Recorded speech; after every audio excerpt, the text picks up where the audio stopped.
ગુજરાતની જીવાદોરી સમાન સરદાર સરોવર નર્મદા ડેમ જેની સપાટી સતત વધી રહી છે।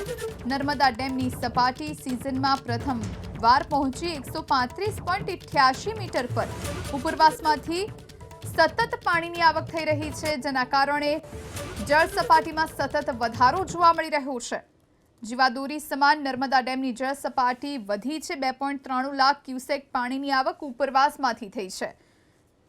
તો નર્મદા ડેમની જળ સપાટીમાં સતત વધારો થઈ રહ્યો છે, જેના કારણે આસપાસના જે ગ્રામ્ય વિસ્તારો છે તેમને પણ એલર્ટ કરવામાં આવ્યા છે, કારણ કે ગમે તે ઘડીએ ડેમના દરવાજા ખોલવાની પણ ફરજ પડી શકે છે રૂલ લેવલ જાળવવા માટે। અને જો પાણી છોડાય તો પછી આસપાસના જે ગ્રામ્ય વિસ્તારો છે ત્યાં આ ડેમનું પાણી પહોંચી શકે છે અને નુકસાની થઈ શકે છે। ત્યારે એ નુકસાનીને પહોંચી વળવા માટે પહેલેથી જ લોકોને આસપાસના ગ્રામ્ય વિસ્તારોને પણ એલર્ટ કરાયા છે।